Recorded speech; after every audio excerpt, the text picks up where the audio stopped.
40 tahun 10 hari. Oh, baru ikut. Okay, saya mulakan semula lah, boleh? Bismillah, Allahumma salli ala Muhammad wa ala ali Muhammad. Alhamdulillah, nahmaduhu wa nasta'inuh wa na'udhu billahi min syururi anfusina wa min sayyiati a'malina. Man yahdihillah fala mudilla lah wa man yudlil fala hadiyalah. Asyhadu an la ilaha illallah wahdahu la syarika lah wa asyhadu anna Muhammadan abduhu wa rasuluh. Segala puji bagi Allah yang kepada Allah kita selalu memujinya dan kita selalu memohon pertolongan dengannya. Kita mohon perlindungan Allah daripada kejahatan diri kita sendiri dan kejahatan perbuatan kita.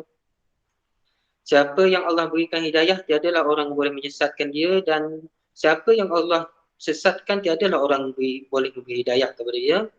Dan kita mengaku bahawa Allah itu Tuhan yang esa, yang tiada sekutu baginya, dan kita mengaku Nabi Muhammad itu adalah pesuruh Allah, Rasul, yang mengajarkan kepada kita apa yang kita perlu tahu, apa yang Allah nak kita tahu.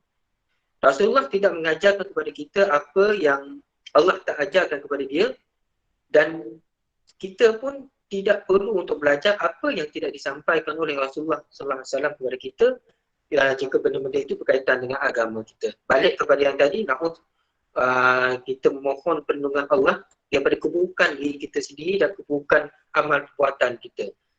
Jadi antara cara untuk mendapat hidayah ini adalah dengan belajar tentang Al-Quran. Jadi ini adalah antara perkara-perkara asas yang rasanya semua orang perlu tahulah. Rasa semua orang perlu tahu. Jadi kita mulakan dengan sebuah hadis. Hadis ini riwayat Aisyah. Maksudnya Rasulullah SAW ceritakan kepada Aisyah tentang bagaimana baginda menerima wahyu pertama tu. Ketika menerima wahyu pertama ni, Rasulullah dikatakan ada 3 pendapat. Ada yang mengatakan Rasulullah betul-betul berumur 40 tahun waktu tu. Ada pendapat mengatakan 40 tahun 10 hari. Ada pendapat mengatakan 40 tahun 2 bulan. Kemudian tarikhnya pula ada beberapa pendapat yang berbeza. Ada pendapat mengatakan pada hari 17 Ramadan. Ada yang mengatakan 24 Ramadan, ada yang mengatakan 18 Ramadan, dan ada pendapat yang meneliti mengatakan 10 Rabiul Awal. Baik. Hadis ini panjang, tapi saya ambil terus kepada part yang ketika Jibril datang ke Gua Hira. Kalau tengok hadis tu, tengok ke yang ahlihi wa tazawwadu lidzalika thumma yarji'u ila Khadijah fatazawwadu bimisliha hatta faijahul haqq. Tengok yang ujung sekali. Di baris atas tu tengok yang ujung sekali, wa huwa fi ghari Hira. Ketika dia ni Rasulullah, wa huwa fi ghari Hira, faja'ahul malak faqala iqra. Datanglah seorang malaikat dan berkata, bacalah, iqra. Rasulullah menjawab, qala ma ana biqari. Kata Rasulullah, saya tidak boleh membaca. Qala fa'akhadhani faghattani hatta balagha minni jahda summa arsalni faqala iqra. Kemudian malaikat itu memegang Rasulullah, fa'akhadhani faghattani, dan memeluk Rasulullah sehingga Rasulullah sesak nafasnya. Kemudian malaikat itu berkata lagi, iqra. Siapa yang belajar bahasa Arab tahulah, iqra ni kata perbuatan, ada yang jenis menyuruh, iqra. Okey, iqra. Maksudnya malaikat itu menyuruh membaca. Kemudian qala qultu. Rasulullah berkata, ni ketika dia bercerita kepada Rasul Aisyah, dan Aisyah cerita balik kisah ini kepada orang lain. Qultu, berkata aku, ma ana biqari. Kemudian dijawab Rasulullah lagi, aku tidak dapat membaca. Qala baghazani farattani thaniyah. Maksudnya hatta balaga minni jahda thumma arsalani faqala iqra.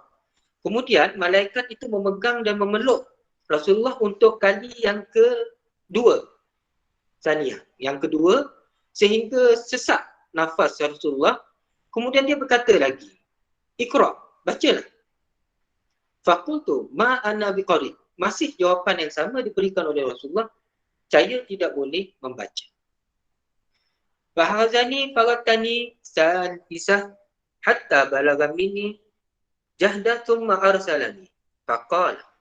Kemudian malaikat itu memegang dan memeluk Rasulullah untuk kali yang ketiga, salisah, sehingga sesak nafasnya seperti tadi, maksudnya peluk yang erat lah, peluk yang erat, dan membaca 5 ayat daripada surah Al-Alaq. Iqra bismi rabbikal ladzi khalaq khalaqal insana min 'alaq iqra wa rabbukal akram alladzi 'allama bil qalam 'allamal insana ma lam ya'lam. Baik. Kemudian okey. Jadi turunlah. Itulah 5 ayat yang pertama yang diterima oleh Rasulullah sallallahu alaihi wasallam yang terletak dalam surah Al-Alaq, kan. Kemudian Rasulullah pun malaikat pun pergi dan Rasulullah bingung. Rasulullah turun daripada Gua Hira kembali ke rumahnya dan berjumpa dengan Khadijah dan jadilah kisah Zammiluni yang kisah di mana Rasulullah balik ke rumah dan minta selimut daripada Aisyah, daripada Khadijah. Sebab masa tu Rasulullah masih seorang isterinya saja, Sayyidatina Khadijah. Kemudian meminta selimut. Kemudian setelah ditenangkan oleh Khadijah, Rasulullah pun dibawa berjumpa Waraqah bin Naufal, ayah saudara kepada Khadijah. Jadi yang tu kalau nak diceritakan lagi, perlukan satu sesi lagi. Jadi hari ni kita nak tengok secara ringkasnya macam mana Al-Quran tu bermula daripada sini, kan. Al-Quran tu diturunkan daripada sini tanpa ada tulisannya. Dia bermula dengan dibacakan oleh Jibril kepada Nabi Muhammad. Kemudian Nabi Muhammad pula membacakan itu kepada orang lain. Yang tu kita akan tengok selepas ini. Jadi adapun bagaimana keadaan Al-Quran waktu itu ataupun sebelum itu, kan, seperti ada yang kata di langit, di apa semua, yang itu saya tak berani cerita. Jadi sebab itu saya terus bawa ke cerita yang di Gua Hira ini terus. Kemudian okey, Aina boleh share slide nak. Jadi yang kita perlu ingat hari ini ada kisah inilah. Ini satu kisah yang bersejarah yang mana selepas tu tadi Rasulullah minta balik ke rumah berjumpa dengan Sayyidatina Khadijah, Zammiluni.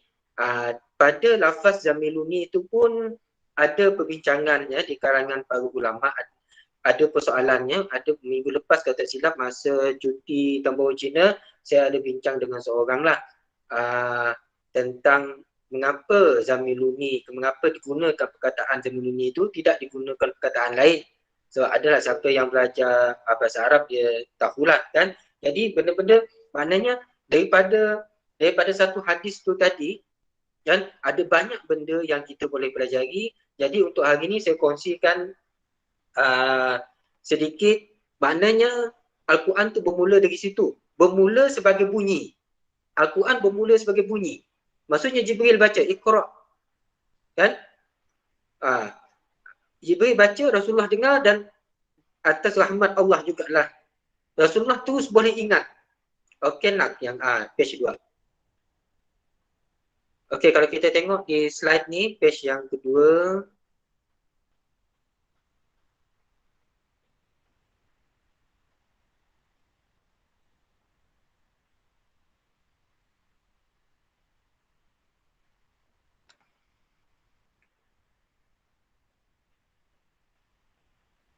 Okey. Jadi peristiwa itu dia akan berjalan. Yang kita perlu faham adalah selepas ayat 1 hingga 5 surah Al-Alaq, yang turun selepas ayat Al-Quran yang diturunkan kepada Rasulullah selepas itu bukanlah ayat 6 surah Al-Alaq, tidak. Dia ayat lain. Jadi bagaimana sepanjang penurunan Al-Quran itu Rasulullah terus diwahyukan bahawa ayat ini letaknya selepas ayat yang ini, atau ayat ini letaknya sebelum ayat yang ini, berdasarkan ayat yang sudah turun sebelumnya. Jadi dengan rahmat Allah juga, Rasulullah terus menghafal apa yang diberitahu oleh Jibril. Kemudian Rasulullah akan menyampaikan pula kepada orang lain, kepada para sahabat. Jadi waktu itu sehinggalah terjadi kisah Al-Alqam Abi Al-Alqam, mana rumah Al-Alqam Abi Al-Alqam dijadikan pusat mereka belajar. Belajar tentang Islam berdasarkan ayat-ayat yang sudah diturunkan kepada Rasulullah SAW.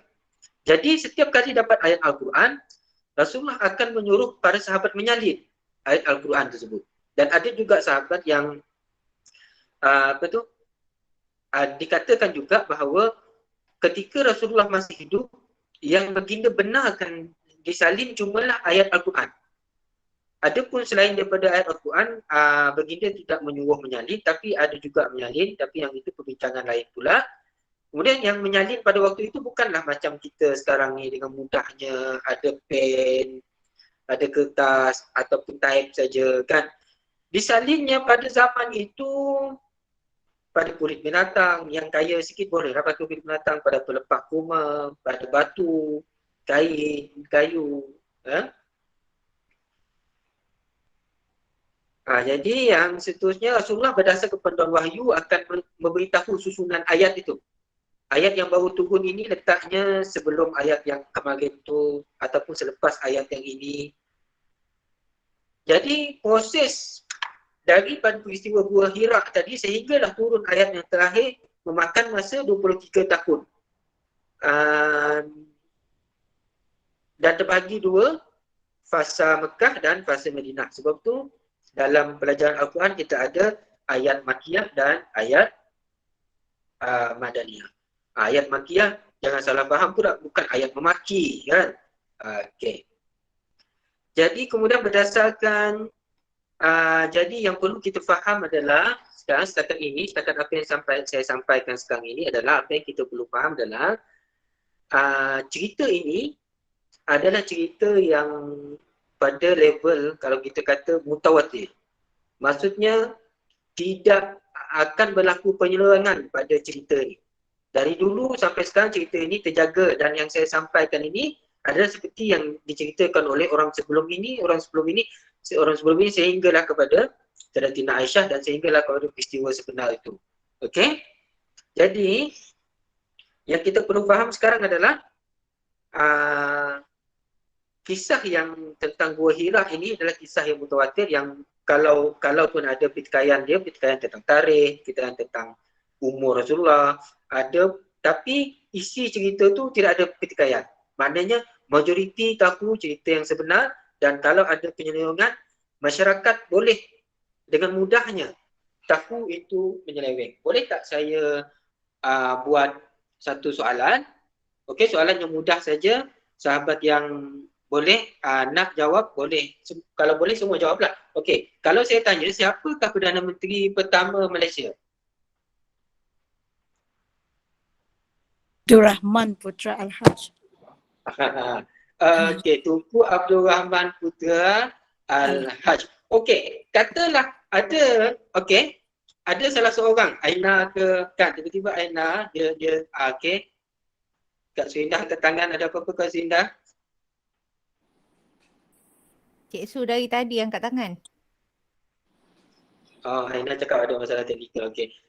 Katalah tiba-tiba Aina cakap Najib Razak ke Muhyiddin Yassin ke, kan? Tentulah kita lain ni marah. Kan kita tahu benda tu tak betul. Jadi benda riwayat-riwayat yang mutawatir ni begitulah. Bila ada saja orang yang nak menyelewengkan dia, pastilah golongan majoriti yang tahu, yang berpegang pada kebenaran tu akan membetulkan terus. Maknanya cerita tentang Gua Hira ni sampai kepada kita ni, Al-Quran yang sampai kepada kita ni, begitulah dia dari dulu. Cuma rupa bentuknya saja yang sudah diinvasikan. Pasti kita tengok. Okey. Baik, kemudian setelah hijrah ke Madinah, Rasulullah pun kembali ke Mekah yang kita kenali sebagai peristiwa pembukaan Mekah. Pembukaan Mekah. haji wida dan Rasulullah SAW pun wafat. Okey. Setelah Rasulullah SAW wafat, dilantiklah Sayyidina Abu Bakar menjadi khalifah. Pada waktu itulah berlaku banyak benda-benda yang membimbangkan pemerhatian para sahabat ni kan. Mereka fikir, terutama sekali Sayyidina Umar. Sayyidina Umar ni di kalangan sahabat dia boleh dikata sebagai penasihat lah. Maksudnya banyak nasihat Sayyidina Umar yang dipakai, yang diterima oleh. Kemudian Sayyidina Umar pun menyuarakan pendapatnya kepada Sayyidina Abu Bakar, katanya Al-Quran ini patut digumpul dan dibuat sebagai satu kitab, sebagai satu buku. Dan jadi pada mulanya Sayyidina Abu Bakar takut, risau kan, sebab benda itu kenapa Rasulullah SAW tak buat, dia kata kan. Jadi kalau kita nak faham benda begini, kalau kita nak fahamlah, dia yang macam ni kita kata alat lah, alat, kaedah kan. Ayat Al-Quran yang tidak ada diubah, tidak ada dikurang, tidak ada ditambah, cuma dikumpulkan menjadi satu kitab. Jadi akhirnya Sayyidina Abu Bakar pun bersetuju dengan cadangan Sayyidina Umar. Kemudian dia lantiklah Zaid bin Sabit. Zaid bin Sabit ni kalau macam kata, boleh dikatakan, boleh dalam budaya kita boleh dikatakan sebagai anak angkat Rasulullah SAW lah. Ketika Zaid bin Sabit ni masih berumur budak-budak lagi, dia pernah menawarkan diri nak ikut berperang, tapi Rasulullah tidak menerima tawaran Zaid, tapi Rasulullah menyuruh Zaid belajar bahasa Yahudi. Dan Rasulullah pun pergi perang, Zaid pun pergi belajar bahasa Yahudi, dikatakan 2 minggu ke sebulan lah macam tu, Zaid sudah boleh menulis dan bercakap dalam bahasa Yahudi. Kemudian Zaid ni adalah orang yang paling banyak menyalin ayat Al-Quran daripada Rasulullah SAW. Kerana memang diharapkan untuk menulis surat, apa semua. Kalau nak tulis surat ke dalam bahasa Yahudi, Zaid lah yang dipercayakan. Sebab insyaAllah minggu depan kita bersama Ustaz apa kan, Syahrim. Syahrim, astagfirullahalazim. Umur bapak-bapak ni kan, Ustaz Syahrim. Minggu yang satu lagi insyaAllah kita akan cerita khas tentang Zaid bin Sabit saja. Minta maaf Ustaz Syahrim. Kemudian Zaid bin Sabit pun dia tunggu di masjid, tunggu orang datang bawa salinan Al-Quran yang ada lah. Kan tadi pada zaman masa Rasulullah masih hidup, banyak sahabat yang menyalin Al-Quran. Jadi ada syaratnya. Syaratnya adalah Zaid cuma akan menerima, Zaid dengan ada panel dia lah, ada tim dia, akan menerima satu ayat tu syaratnya mesti disalin di hadapan Rasulullah. Dan ada pula 2 orang saksi yang menyaksikan memang salinan itu disalin di depan Rasulullah. Kemudian syarat yang ketiga adalah ayat itu ada dalam hafalan majoriti kan. Amirah, kan apa, semua ayat tadi bila dapat hafal, ada yang salin, ada yang hafal. Lebih banyak yang menghafal daripada yang menyalin. Dan jadilah satu mushaf. Bagaimana, kenapa dinamakan mushaf tu ada perbincangan lain tak? Kenapa tak dinamakan kitab, kenapa tak dinamakan itu, tak dinamakan ini. Kenapa dipilih sebagai dinamakan mushaf? Sebab tu kita sekarang biasa kan kalau kita nak pergi kedai, kita akan beritahu kita beli mushaf. Bukan kita beli Al-Quran. Al-Quran tak boleh dijual beli. Yang kita beli itu mushaf. Okey. Kenapa dinamakan mushaf adalah perbincangan dia. Kemudian ada satu tu saja. Baik, zaman pun berlalu, Sayyidina Abu Bakar meninggal sakit. Kemudian dilantik Sayyidina Umar menjadi khalifah. Kemudian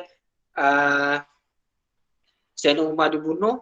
Kemudian naiklah Sayyidina Uthman sebagai khalifah. Pada zaman ini fitnah. Maksudnya penyelewengan dalam agama tu dah banyak. Jadi melihat itu, Sayyidina Uthman pun mengambil inisiatif supaya Al-Quran yang mushaf yang satu tadi itu disalin balik menjadi 6. Disalin semula menjadi 6. Kemudian satu disimpan oleh dia sendiri, 5 lagi dihantar ke 5 wilayah Islam masa tu, ke Mekah, Madinah, Syam, Kufah, Basrah. Kemudian Sayyidina Uthman sebagai khalifah memerintahkan agar salinan Al-Quran yang lain daripada yang disediakan itu untuk dibakar. Kenapa? Kerana sudah bercampur baur sudah. Bercampur baur dengan ayat palsu, ayat yang direka, ayat yang dicipta, bercampur baur dengan syair apa semua. Dan cara membacanya pula beragam-ragam walaupun mereka orang Arab. Jadi Sayyidina Uthman sediakan 5 mushaf dan 5 orang guru. Setiap satu mushaf disediakan satu orang guru. Zaid bin Sabit sendiri menjadi guru di Madinah. Kemudian mereka inilah mengajar kepada orang lain dan setiap mereka ada murid kanan lah, 2 orang murid kanan, murid yang paling pandai dan paling dipercayai, dan setiap murid tu pula mengajar pada orang lain, mengajar sehinggalah sampai kepada kita hari ini. Jadi insya-Allah tentang Zaid bin Sabit kita akan sambung pada perjumpaan yang seterusnya. Terima kasih ucapkan kepada semua, mudah-mudahan ada manfaatnya. So kalau saya nak cerita masa kita tak cukup, kerana cerita apa pentingnya, banyak pentingnya kita belajar asas, kita belajar sejarah ni. Terlalu banyak pentingnya.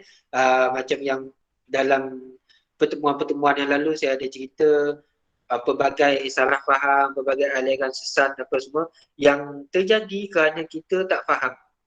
Tak faham benda-benda macam ni.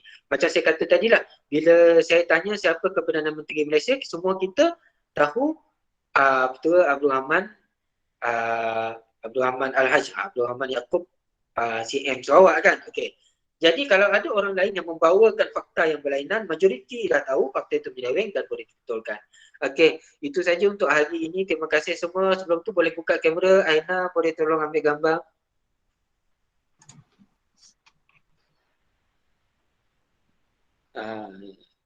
KN mikrofon. Yang 1, 2, 3. Indah.